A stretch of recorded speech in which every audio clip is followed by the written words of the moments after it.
ऋग्वैदिक काल में 2-3 बातें जो सुने थे उसको तेजी में हम लोग फास्ट बताए। ऋग्वैदिक काल मेन बेसिक इसमें 2-4 हो गए। पहला, ऋग्वैदिक काल का निर्माण किन लोगों ने किया? आर्य ने किया।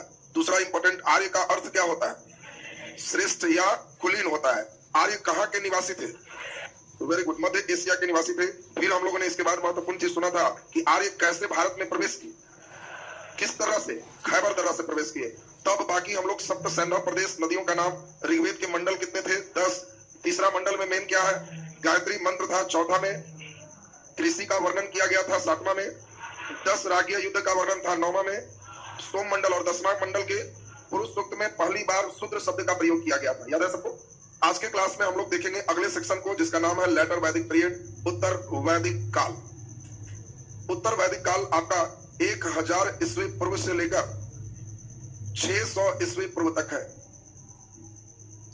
और इस काल को अब पूरा ध्यान से समझेंगे। इसमें मुख्य रूप से जो प्रश्न है सभी का ध्यान एक जगह रहेगा तो इसका आराम से बन जाएगा। सुनने पर केवल ध्यान दीजिए, 90% बात क्लास में आपको याद हो जाना चाहिए। उत्तर वैदिक काल 1000 ईस्वी पूर्व से 600 ईस्वी पूर्व तक। और उत्तर वैदिक काल में आपको ध्यान रखना है कि कुल 4 वेद है। पूछा जाएगा वेदों की संख्या कितनी है? 4 वेद में सब लोग नाम जानते हैं। पहला नंबर वेद कौन है? ऋग्वेद। ऋग्वेद के बाद अगर हम लोग चले तो फिर कौन है? यजुर्वेद। यजुर्वेद के बाद सामवेद और सामवेद के बाद अथर्ववेद। चारों वेद का नाम तो सबको मालूम है, ऋग्वेद, यजुर्वेद, सामवेद, अथर्ववेद। अब यहां से कई बार प्रश्न पूछते हैं, उसको हम लोग ठीक से सुने। हम लोग देखें यजुर्वेद एकमात्र वेद है जिसमें गद्य में भी, कहानी फॉर्म में भी लिखा गया है। बाकी जो भी हमारा वेद है ये सभी संस्कृत भाषा में पद्य फॉर्म में लिखा हुआ है। पूछा जाए वेदों की भाषा क्या है? संस्कृत। वेद किस भाषा में है? संस्कृत। वेदों की विधा क्या है? विधा माने गद्य है कि पद्य है? पद्य है, कविता फॉर्म में लिखे गए। सिर्फ एक वेद है जो गद्य और पद्य दोनों है, वो है यजुर्वेद। और इसीलिए यजुर्वेद को 2 भागों में बांटते हैं, कृष्ण यजुर्वेद और शुक्ल यजुर्वेद। आपको पूछा जाए कि बताओ कौन सा वेद गद्य पद्य दोनों में है? यजुर्वेद।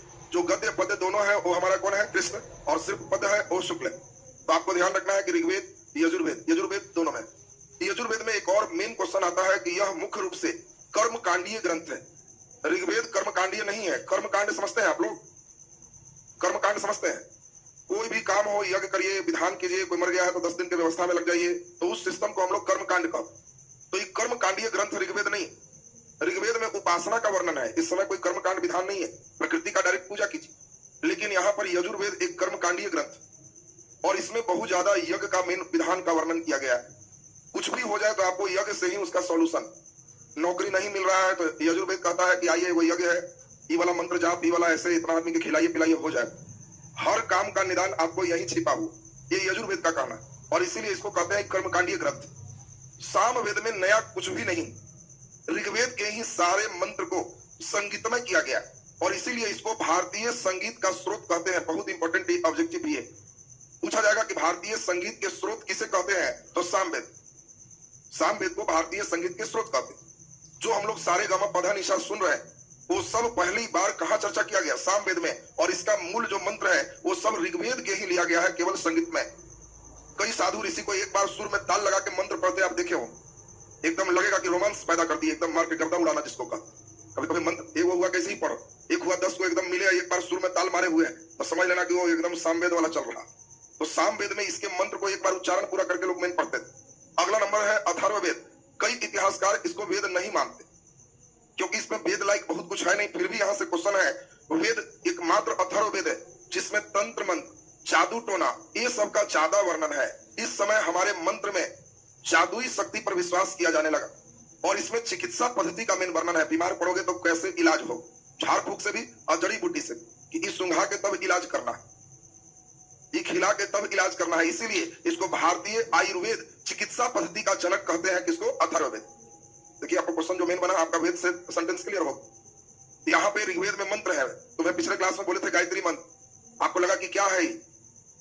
तो ये मॉडर्न थ्योरी के अनुसार ईश्वर का मोबाइल नंबर है। मंत्र साधारण चीज नहीं है। ऋषि मुनि कहते थे कि फलाना भगवान है और तुमको उन तक बात पहुंचाना है तो एक मोबाइल नंबर हम खोजे हैं, ई बोलो तो कनेक्शन सीधा वहीं जाए। अब किसी को प्रधानमंत्री का डायरेक्ट पर्सनल नंबर दे दें तो तुम्हारे पास मोबाइल में टावर है, भिड़ा दोगे तो वहां तो चला ही जाएगा। 10-20 हजार बार मिस कॉल मारोगे तो वहां से कोई ना कोई पुलिस तुम्हारे घर में आ ही जाएगी।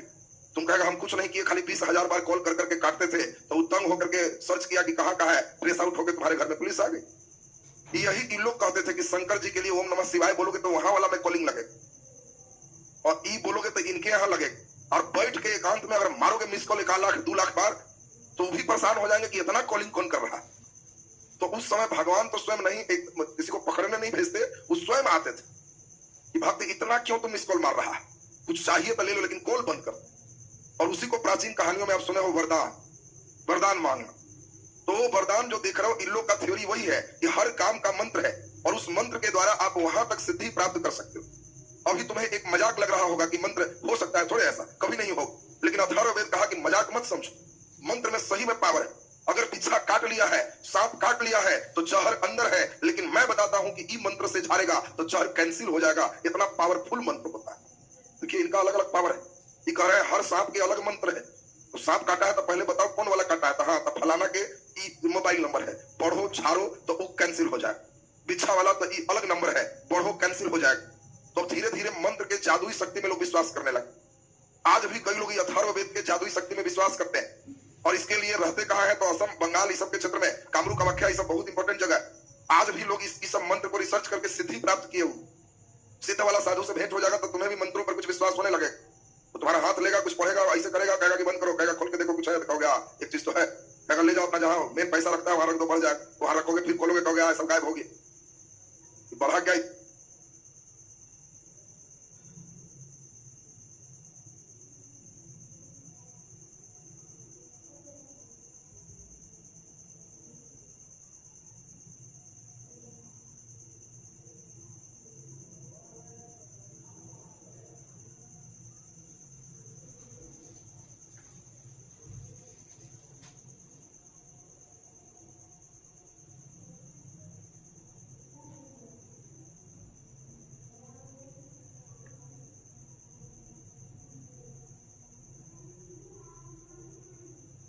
पावर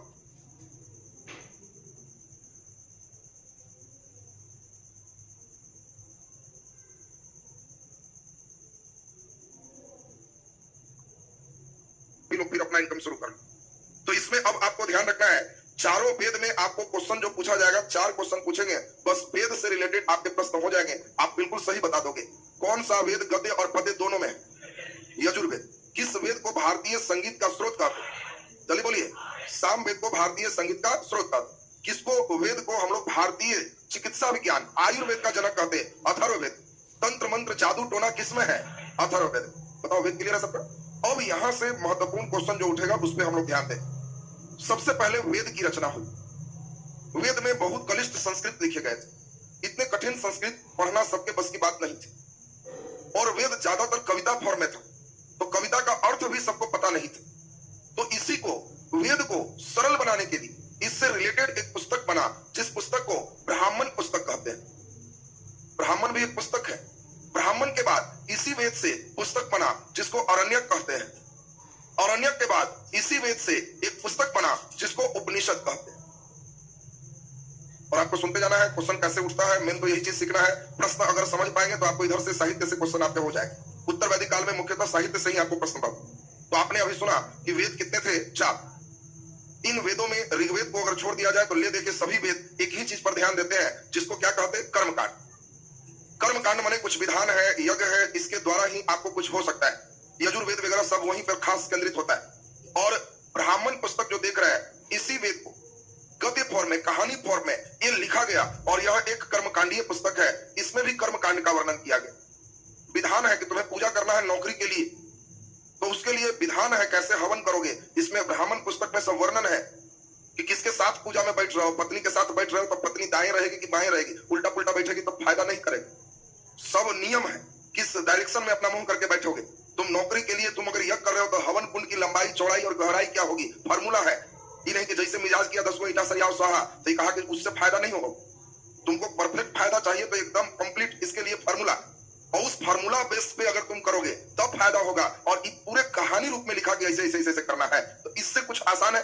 और कर्मकांड, अब इसके बाद कुछ लोगों ने वेद से एक नया डिजाइन निकाला जिसको अरण्यक कहते हैं।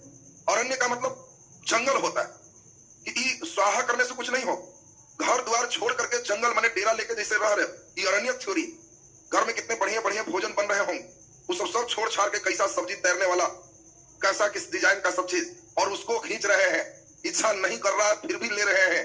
तो ये कहता है कि तब तुम अरण्य का मतलब वन की ओर हो, और नौकरी पूजा पाठ स्वाहा से नहीं, इससे मिलेगा। और इसको कहते हैं तप। आप सभी लोग यहाँ तप कर रहे हो, तपस्या कर रहे हो। तो ये अलग बात है कि कितना लोग खा के और सूत रहा है कि घर से ज्यादा फैसिलिटी इधर है। घर में रहते तो खाली करो करो, यहाँ तो कम से कम दिन में भी कुरकुर कर लेते हैं।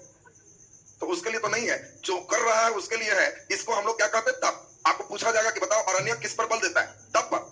अरण्य किस पर बल देगा? तप पर। फिर पूछा जाएगा कि बताओ ब्राह्मण किस पर बल देता है? कर्मकांड पर। वेद में ऋग्वेद को छोड़ दे तो बाकी कर्मकांडी है। ऋग्वेद कर्मकांडी नहीं, सबसे ज्यादा कर्मकांडी हमारा यजुर्वेद, क्योंकि उसमें कंप्लीट यज्ञ का विधान का वर्णन। अब इसके बाद धीरे धीरे जब सिस्टम बढ़ते गया तो इसी वेद में से एक नया चीज उभर के आया जिसको उपनिषद कहते।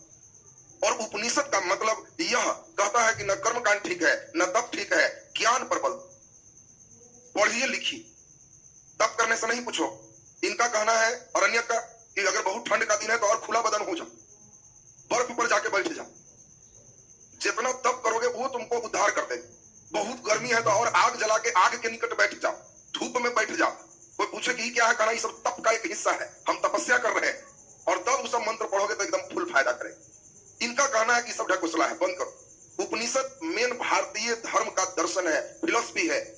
और वैदिक साहित्य अलग अलग चरणों में वेद से अलग अलग चीज छाटा गया। उपनिषद आते आते छाटना बंद हो गया, यानी यह वैदिक साहित्य का अंतिम कड़ी है। इसीलिए उपनिषद को वेदांत कहते हैं। बहुत इंपॉर्टेंट है, ध्यान रखिएगा। आपको पूछेगा वेदांत निम्नलिखित में कहलाता है। दो पार्ट है, वेदांग और वेदांत।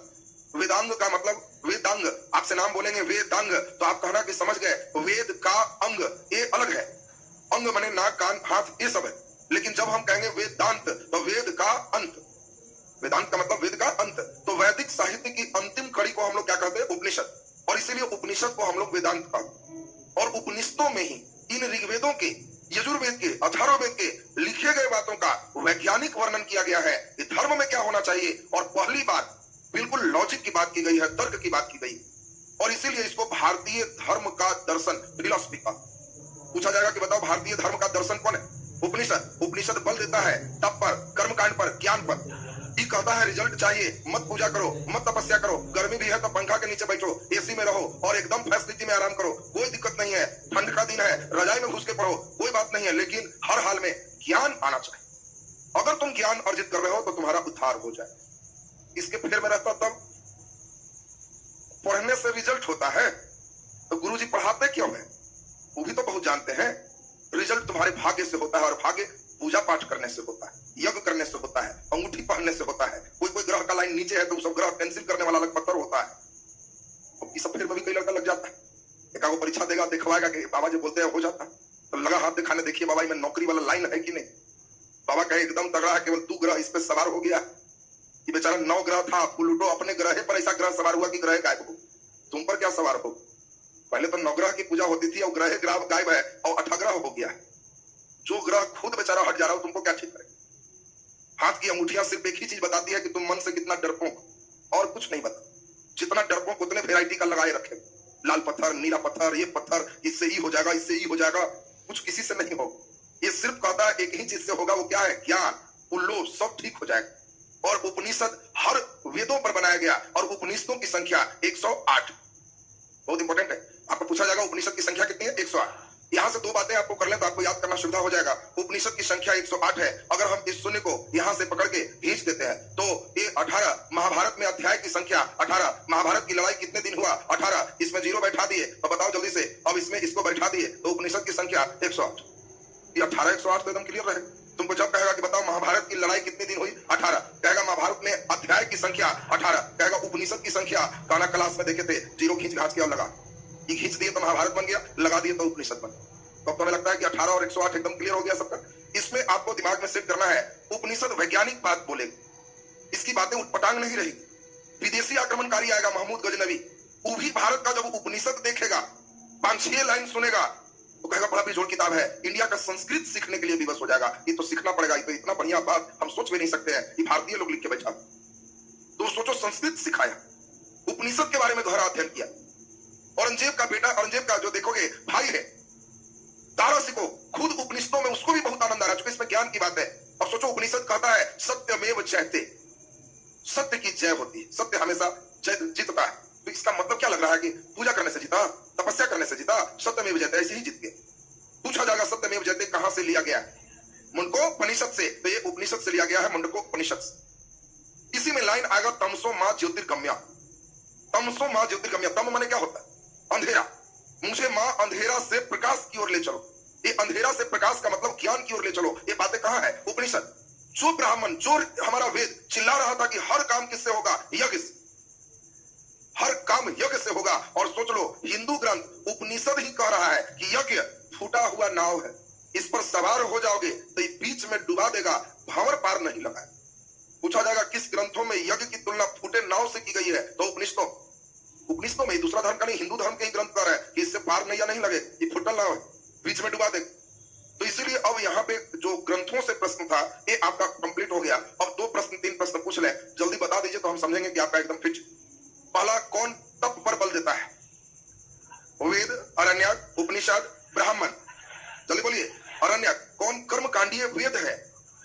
अरे कर्मकांडीय वेद है, यजुर्वेद। बार बार बोल रहा है तो मैं, यजुर्वेद कर्मकांडीय वेद एकदम दिमाग में बैठा।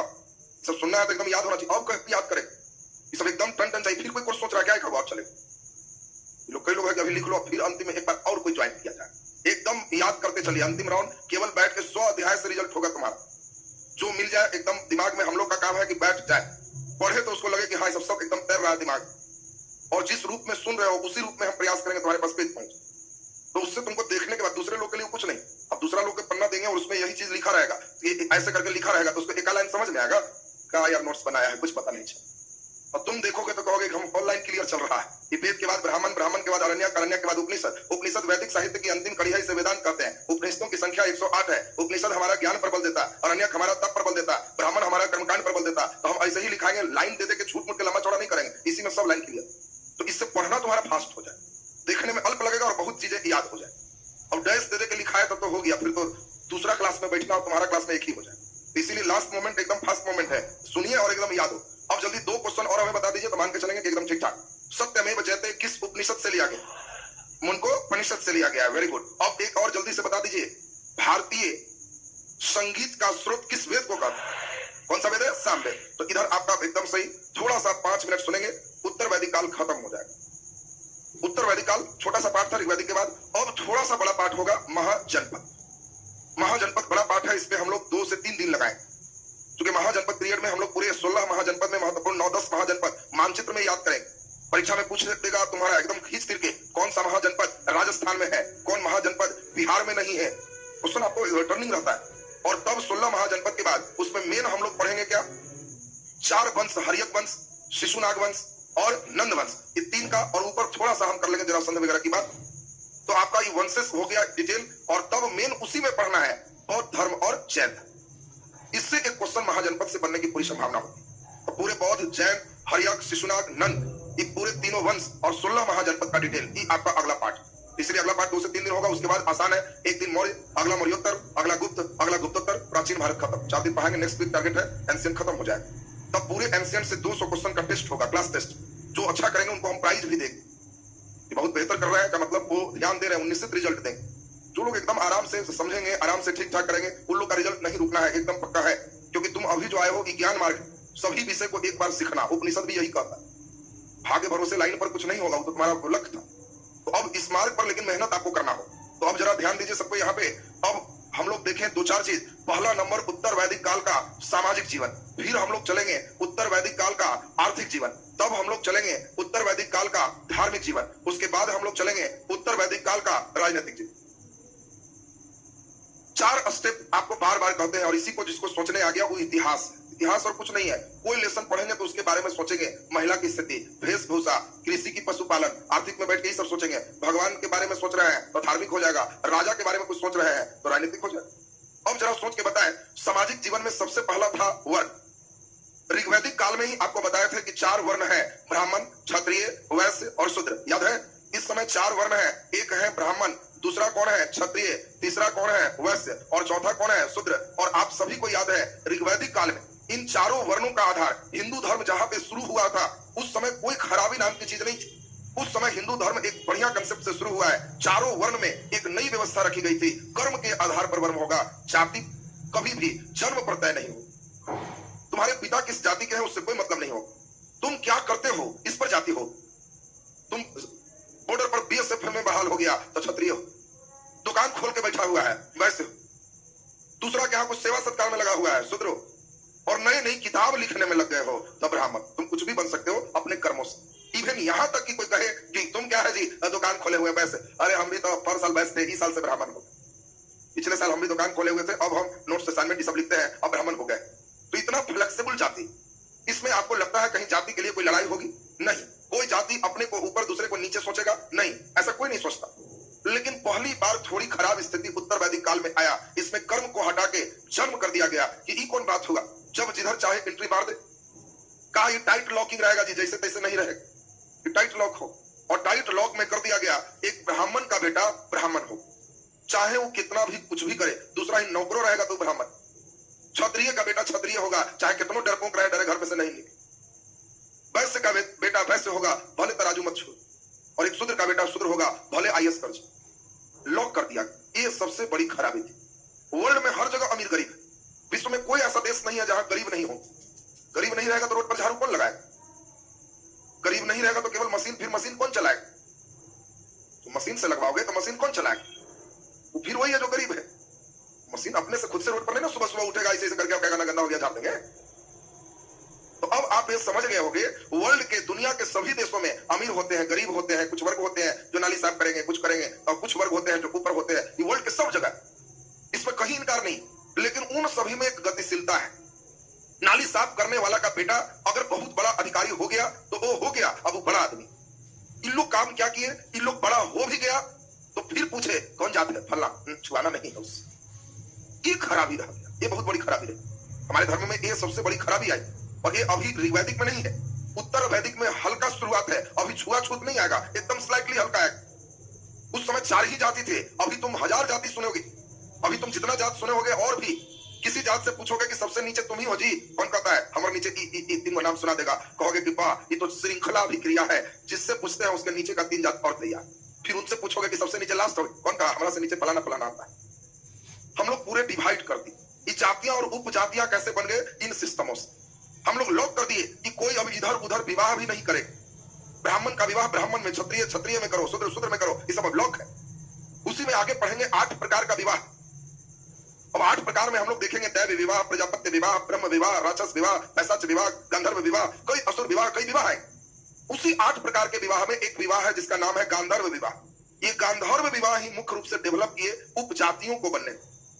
गांधर्व विवाह समझते हो? नहीं, इसको अंग्रेजी में समझते होगे, इसको लव मैरिज कहते हैं। ये वाला तो समझता है ना, तो अंग्रेजी तुम लोग ज्यादा समझता है। तो अब बताओ, इन लोग तो नियम बनाए सब अपने में करेगा, और ये गांधर्व विवाह है, लव मैरिज, कौन कहां एंट्री मार देगा इसका कोई गारंटी नहीं।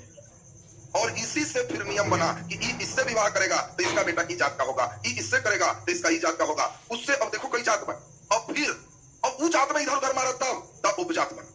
और इसके कारण हम देखें कई जातियों का जो डेवलपमेंट देख रहे हो, ये इन सभी कारणों से हो। तो यहाँ पे आपको एक इंपॉर्टेंट चीज क्या मिल गया? उत्तर वैदिक काल में जो हमारा वर्ण व्यवस्था है उसका आधार क्या हो गया? जन्म।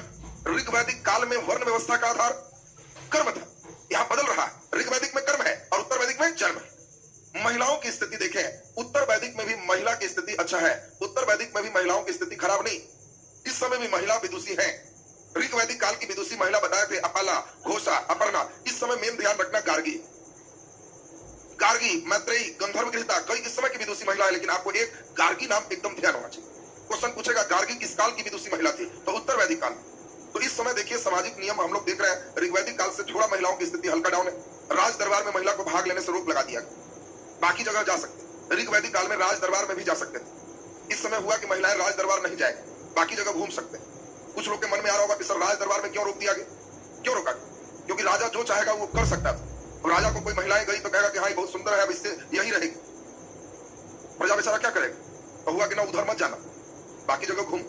थोड़ा लॉकिंग यहाँ पर देखिए स्टार्ट। ऋग्वैदिक काल में ये सिस्टम नहीं था। अब यहाँ पे हम लोग देख लिए सामाजिक जीवन से मेन 2 प्रश्न आपको पूछे जाते, दोनों सबको याद हो गया होगा। उत्तर वैदिक काल में सामाजिक व्यवस्था का आधार क्या बन गया? जन्म बन गया, कर्म हट गया। उत्तर वैदिक काल में महिला एक विदुषी है, नाम क्या है? गार्गी। अगला एक इंपॉर्टेंट है, उत्तर वैदिक काल में ही पहली बार आश्रम व्यवस्था स्थापित हुआ। उत्तर वैदिक काल में पहली बार गोत्र व्यवस्था स्थापित हुआ। ये सभी बहुत महत्वपूर्ण चीज। पूछा जाएगा गोत्र की अवधारणा किस काल में आई? उत्तर वैदिक। गोत्र समझते हो? गोत्र माने एक ही मूल पुरुष से उत्पन्न व्यक्ति। कोई हिंदू धर्म में कोई जाति का होगा, उससे पूछोगे कौन गोत्र हो? अगर एक ही जाति के दो अलग अलग गांव के लड़के का गोत्र समान है तो समझो कि उसके मूल पुरुष जिससे उस जाति का डेवलपमेंट है वो कहीं ना कहीं जाके एक रहे। ऋषि मुनि गोत्र में देते थे। ये लीजिए गोत्र। गोत्र का मतलब अब तुम्हारा वंश जो होगा वो इसी गोत्र का हो। तू कहीं जाएगा तो उसका गोत्र कंटिन्यू हो। वक्त के अनुसार कोई फैला, किसी के 8 बेटा थे, एक बेटा जाकर के बनारस बस। अब तो एक पीढ़ी याद रखेगा, दूसरा पीढ़ी भूल गई तो कोई बात नहीं है। बनारस में भी आदमी गया तो अपना बाल बच्चा को सिखाएगा कि बेटा की जात है, आप तो गोत्र बराबर की। आप लोग को भी बहुत बार पिताजी एक बार हुए हैं कि यही नहीं जानता है तो गोत्र की, एक बार गोत्र बताए तो वो तुम कहीं जाओगे तो तुम उसको ढोगे और अगला तुम्हारा जो पीढ़ी होगा उसको भी जबरदस्ती रटवा दोगे कि घोट जाओ गोत्र बराबर ये। तो इससे फायदा क्या होगा? मूल पुरुष जिसके भी एक होंगे उसका गोत्र समान। और इसी को ठेठ में छोटे हिस्से में गोत्र से हम लोग गोतिया कहते हैं। ये हमारे गोतिया में पढ़ते हैं, नाम सुना है? यानी मूल पुरुष एक थे, बाबा हुआ जो थे वो एक थे तो गोतिया हो, बाकी वो दूर भाग गए तो गोत्र में चले। तो आपसे क्वेश्चन आएगा गोत्र की अवधारणा किस काल में हुई? उत्तर वैदिक काल। और आश्रम व्यवस्था पिछले दिन समझाए थे कि आपके जीवन 100 वर्षों का है। 25-25 साल के अलग अलग 4 आश्रमों में आप जिए। और ये आश्रम व्यवस्था का वर्णन सबसे पहले चावलोपनिषद में किया गया। आपसे पूछा जाएगा आश्रम व्यवस्था का वर्णन किस उपनिषद में है? चावलोपनिषद। उपनिषद का नाम बोलो, चावलोपनिषद। अब यहाँ पे हम लोग चले आर्थिक। आर्थिक में 2-3 बहुत इंपॉर्टेंट क्वेश्चन है उत्तर वैदिक पीरियड। पहला, उत्तर वैदिक काल में एक सबसे महत्वपूर्ण है कि इस काल में पहली बार हाथी पालतू बनाया गया। घोड़ा शुरुआत से ही आर्यों का पालतू पशु है। हाथी इंडिया की पशु, ईरान में नहीं, इसलिए इन लोग आके उत्तर वैदिक काल में हाथी पालतू बनाए। दूसरी बात सबसे इंपॉर्टेंट यहाँ पे, उत्तर वैदिक काल का समाज कृषक समाज था, पशुपालक समाज था, व्यापारी समाज था। कोई एक चुनना है तो चलिए बोलो। आपको याद होगा ऋग वैदिक काल का जो हमारा चल रहा था वो पशुपालक समाज था, गाय चराने वाला समाज था, वो हमारा ग्रामीण परिवेश था। उत्तर वैदिक काल में ये पशुपालक ही रहेंगे या कृषक होंगे या व्यापारी होंगे। गेस करें जल्दी से। तो इस समय भी पशुपालक समाज है, ये इंपॉर्टेंट ध्यान रखना है। इस समय भी अभी खेती में लोहा नहीं लगा है। 600 ईस्वी पूर्व में खेती में लोहा लगेगा और ये पाठ 600 ईस्वी पूर्व में लास्ट हो जाएगा। महाजनपद से लोहा लगेगा। तो इसीलिए आपको दिमाग में पहला बैठा लेना है कि ऋग वैदिक हो या उत्तर वैदिक हो, ये वैदिक काल में समाज कैसा है? पशुपालक। अर्थव्यवस्था का मुख्य स्रोत क्या है? पशुपालक। और सबसे प्रमुख पशु कौन है? गाय। ध्यान दीजिए, सबसे इंपॉर्टेंट पशु कौन है? गाय। गाय ही मेन पाले जाते थे, गाय ही मेन मुद्रा विनिमय के साधन भी थे। अब एक सबसे इंपॉर्टेंट है, इस समय कृषि कार्य ऋग वैदिक काल से थोड़ा बढ़ा है। काठक संहिता में 24 बैल से एक साथ खेत जोतने का वर्णन। 24 बैल एक साथ। उस समय इतने खेत थे उतना, और उस समय कोई अभी जैसा खाद यूरिया तो था नहीं, उत्पादन प्रति हेक्टेयर बहुत ज्यादा हो, तो इसीलिए ज्यादा हिस्से में खेती करें तो 24-24 बैल खेत जोतते थे। बोलो हल में लोहा है कि नहीं? अभी नहीं है, गहरी जुताई नहीं होगी। भींगा के खेत हल्का गीला है, हल्का में ही चला दिए, लकड़ी नीचे थोड़ा सा धातु वगैरह लगाए होगी। बहुत गहरी जुताई अभी नहीं होगी और इसीलिए बहुत ज्यादा उत्पादन भी इस समय नहीं। फिर भी कृषि बढ़ा है क्योंकि आप सभी को मालूम है राजा जनक हल चला रहे थे तो सीता मिली थी। कृष्ण के भाई बलराम को हलधर कहते हैं, कंधा पर हल रखने वाला। ये मामूली फैशन नहीं है। सीता मिली कि नहीं मिली हम लोग कोई छोड़ देना, लेकिन हम लोग लाइन तो ठीक से सुने। राजा जनक हल चला रहे थे। हल चला कौन रहे? राजा जनक। राजा हल चला रहे, ये साधारण बात। राजा हल चलाए, राजा जो काम करे वो तो सब। यहाँ राजा हमारे यहाँ प्रधानमंत्री एक बार गंगा कैसे से मारते हैं, अगला दिन फिर उमरता है। जो गया कहा कि जला के हम भी ऐसे से मारे, क्यों? टीवी में देखे। जो देखेंगे मन में आता है कि राजा जब कर रहा है तो हम भी करें। राजा किसी प्रकार का फैशन कर ले, हीरो जो मेन है किसी प्रकार का फैशन कर ले, तो तुम्हें नहीं लगता कि लड़के लोग तुरंत कर लेंगे? लड़के लोग को केवल जैसा चाहे वैसा हो जाए। आप केक काट के बर्थडे क्यों मना रहे हो? सिनेमा में देखा, इंडिया में कोई केक काटने वाला है? इंडिया में बुझा के खुशियां नहीं मनाया जाता। हमारी भारतीय संस्कृति जला के खुशियां मनाती है। कोई चीज होता है तो दीप को जला के उद्घाटन करते हैं, और इंग्लैंड में ठीक उल्टा है, पहले से जला के रखो, फूंक के उद्घाटन करो, वहां बुझा के उद्घाटन होता है। तो हम लोग उसी से सीख गए। अरे जन्मदिन तो होना चाहिए कि सब मोमबत्ती बुझा हुआ है और जलाए तो जैसी जला तो हैप्पी बर्थडे बोली। ये भारतीय संस्कृति, लेकिन हम लोग फूंक दो, बूझ गया तो हैप्पी बर्थडे है। ये पश्चिमी संस्कृति थी। और ये फूंकना किसने सिखा दिया? सिनेमा ने। जो ऊपर के लोग थे जिसने 2-4 सिनेमा में फूंक दिया, इधर भी लोग फूंक दिए। बात समझिए, भारत की संस्कृति में काटना नहीं है, भारत की संस्कृति जोड़ने वाली संस्कृति है। हम लोग का ऋग्वैदिक काल जोड़ने वाला है। यहाँ तुम्हें खुशियां मनाना है तो काटो नहीं, जोड़ो। तुम बुंदिया छानो छोटा छोटा, उन बुनिया को चाशनी में डुबाओ और फिर सब बुनिया को एक साथ जोड़ दो, तो वो जो लड्डू है वो खुशी का प्रतीक है, वो बांटो। ये भारतीय संस्कृति है, जोड़ो। और इन लोग कहा कि जोड़ जाड़ के लाओ, काटो। दोनों में देखिए नेचर में चेंज, लेकिन हम लोग तो उसी से सीखे। यहाँ पे आप वही देख रहे हैं, कृषि का महत्व कैसे पढ़ा। अगला बताओ, क्या इस काल में, बहुत इंपॉर्टेंट बात हम अभी बताने जा रहे हैं, क्या इस काल में लोहा का प्रयोग हुआ कि नहीं? जल्दी बोलिए, इस काल में लोहा का प्रयोग है कि नहीं? तो लोहा का प्रयोग प्रारंभ हो चुका है पहली बार उत्तर वैदिक काल में, इसलिए बहुत अच्छा क्वेश्चन, बढ़िया से सुनना, इसका बहुत अच्छा प्रश्न है और इसी पे टर्निंग तुम्हारा ध्यान रखना है। इस समय जो लोहा है खेती में नहीं लगा, ये युद्ध क्षेत्र में लगा है। पहली बार लोहा का प्रयोग युद्ध क्षेत्र, बाद में इस लोहा का प्रयोग कृषि में अगले पार्ट में हो। लोहा के लिए बताया उत्तर वैदिक काल में हमारा अथर्ववेद में किस नाम का प्रयोग आया? तो धातु के लिए ऋग्वेद में अयस शब्द का प्रयोग हुआ है। अयस मींस धातु, और उत्तर वैदिक काल में इस लोहा के लिए श्याम अयस शब्द का प्रयोग हुआ है। श्याम माने श्यामला धातु। श्याम अयस का मतलब क्या हुआ? श्यामला धातु। तो बोलिए श्यामला धातु किसको कहते हैं? लोहा। और पहली बार अथर्ववेद में चांदी का भी उल्लेख किया। ऋग्वैदिक काल में चांदी नहीं है, ये भी दिमाग में रखना। उत्तर वैदिक काल में पहली बार चांदी का प्रयोग, चांदी का वर्णन अथर्ववेद में किया गया। पूछेगा अथर्ववेद में पहली बार वर्णन है सोना का, चांदी का, तांबा का, कांसा का? चांदी का। अगर रहेगा चांदी और लोहा तो दोनों हो जाए। अब आप सोच के बताओ, बताओ जी, पहले महाभारत हुआ होगा कि रामायण? लड़ाई को सोचो, सोच रहे तो पहले महाभारत वाली लड़ाई हुई होगी कि रामायण वाली हुई होगी? पहले कौन हुआ? रटना नहीं, कई लोग डेट भुला रहे हैं। क्या डेट भुला रहा है? तुम लड़ाई सीन याद करो टीवी में, याद। ज्यादा टनाटन कहां हुआ है? जल्दी बोलो। इसका मतलब अब गदा है, मारो टन टन धन मारे तीर, एकदम ही हो गया। इसका मतलब वो थोड़ा एडवांस हो चुका है, और एडवांस हो चुका है मतलब बाद में। बैठिए, अरे रामायण काल में तो आदमी नहीं मिल रहा है, तो बंदर को लिया। आदमी नहीं मिल रहा है, तब ना पूरे बानरी दल चल रहा है, क्योंकि उस समय जनसंख्या कम रहा। आप समझो, कहां महाभारत में एक भी बंदर है? उस समय एकदम जो भी टेक्नोलॉजी है। रामायण वाली लड़ाई क्या है? वो देखोगे जादुई टाइप में जाते हैं, रह एक बार उड़ गए, ठीक कर गए। उस समय बहुत पावर नहीं है। एक आप इस गदा है, वो भी हनुमान जी जैसे लोगों के पास, वो भी लड़ रहे हैं, तो मारे तो टन भी टूट सकता है। यानी ओरिजिनल लोहा नहीं है, ये लोहा यहाँ पे आया। बात समझो। तुम किसी इतिहास के लड़के को क्या है, देख के अनुमान लगाना होगा कि इसका कालखंड क्या रहा होगा, हथियार देख के समझो। और तुमको धीरे धीरे ऋग्वैदिक उत्तर वैदिक हल्का सोचने सिखाए कि उससे तुम्हारे अंदर एक कल्पना शक्ति आ जाए। अब हम लोग नेक्स्ट, इसके बाद चले तो नेक्स्ट हम लोग देखें अगला, धार्मिक जीवन। सिर्फ एक क्वेश्चन बहुत महत्वपूर्ण है, सबसे महत्वपूर्ण। इस काल में पहली बार त्रिदेव की अवधारणा विकसित हुई कि तीन देवता हैं, गॉड, बनाने वाले, जनरेटर, ऑपरेटर एंड डिस्ट्रॉयर। ये जो जनरेटर है, जनरेट करने वाले, ये है ब्रह्मा जी। ऑपरेट करने वाले विष्णु जी, डिस्ट्रॉय करने वाले शंकर जी, और शंकर को नाम मिलता है महेश। ब्रह्मा, विष्णु, महेश। इस समय ब्रह्मा के लिए एक नाम मिलता है प्रजापति। सुनेंगे, ब्रह्मा शब्द नहीं मिलेगा। उत्तर वैदिक काल में प्रजापति शब्द मिलेगा। तो आपको क्वेश्चन आएगा बहुत इंपॉर्टेंट कि बताओ त्रिदेव की अवधारणा किस काल में विकसित? उत्तर वैदिक काल। और उत्तर वैदिक काल के प्रमुख देवता कौन है? प्रजापति, विष्णु और महेश। ये मेन आपका क्वेश्चन हो गया। क्या इस काल में कर्मकांड शुरू हो गया कि नहीं? कर्मकांड शुरू है कि नहीं? तो खूब कस के है। हर काम के लिए तुमको यज्ञ करना पड़ेगा। इसी कारण तो गौतम बुद्ध बहुत सारे हिंदुओं को अपने धर्म में खींचे, क्योंकि लोग एकदम हड़का देंगे कि एक बिल्ली मार दिए हो तो जितना उसके शरीर में रोया है उतना रोया जब तुम मरोगे तो तुम्हारा स्वर्ग या नरक में जो पेड़ मिलेगा उसमें उतना कांटा के रूप में रहेगा, तुमको लेटाया जाएगा। तो जब तक आदमी जवान है इस बात पर ध्यान नहीं दी, लेकिन जब बुढ़ापा आया तो ईश्वर कुछ काल, चिंतन काल के लिए पेड़ पर छोड़ देते हैं कि उठ बैठ बंद हो जाए और सोचो किधर जाओ। अब उस समय आदमी को याद आ रहा है कि बिलाइयों तो मारे हैं, देखो मारे हैं, ऊपर कांटा मिलेगा तब। अब उस समय वो हड़क रहा है कि बेटा ऊपर मिल जाएगा तब क्या हो सकता है। वो एक डर स्वाभाविक चीज है ना।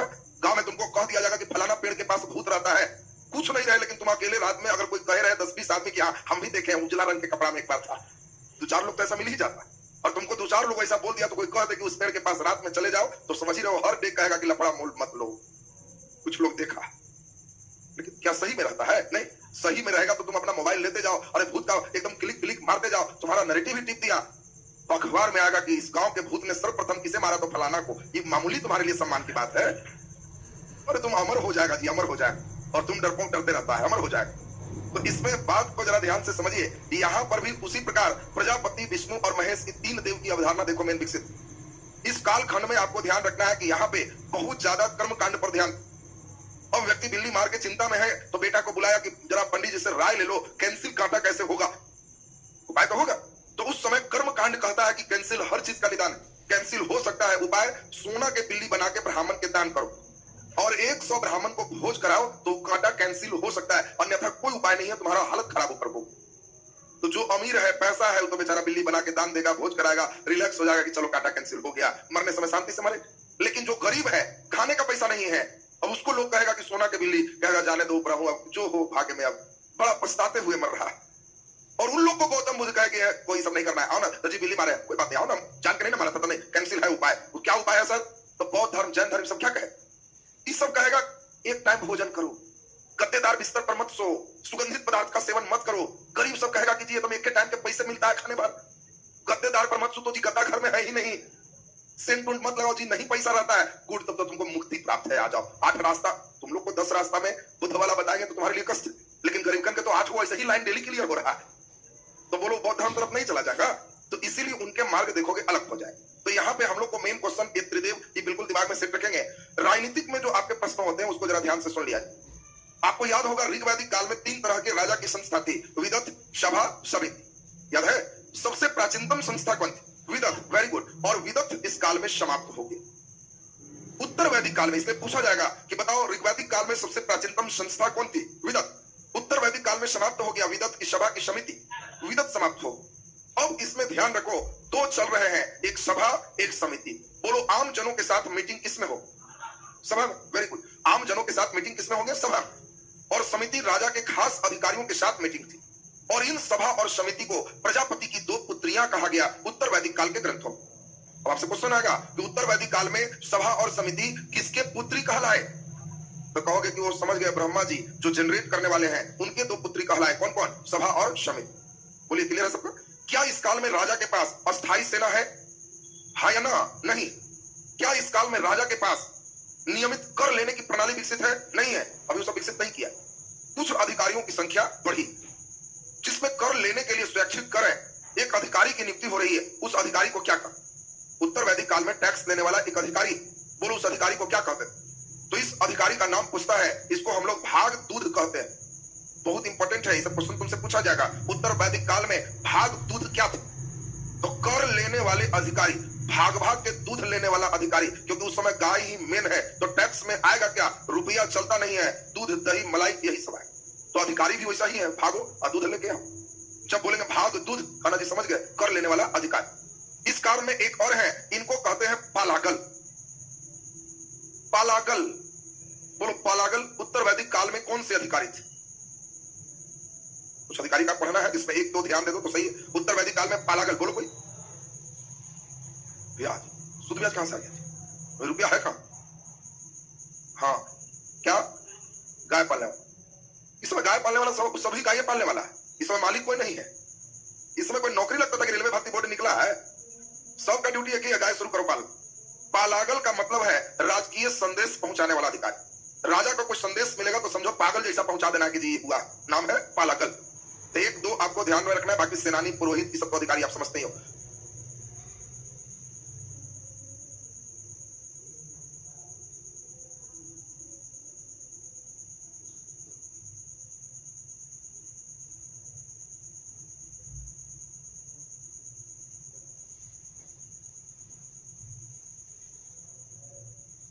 और समिति को कहा।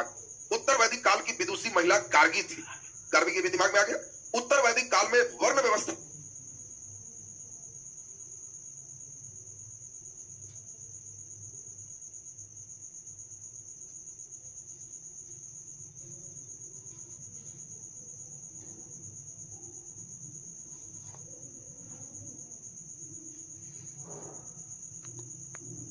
अब उत्तर वैदिक एक बार पढ़ोगे तो आपका क्लियर हो जाएगा।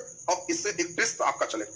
हम समझते हैं कि टेस्ट तो खूब बढ़िया से आप कर सकते हो इस, तो अब आपका नए विषय के साथ हम लोग अभी वर्क करेंगे। दूसरे विषय, एक दिन एक लेसन का टारगेट आपका अचीव कर लिया जाए।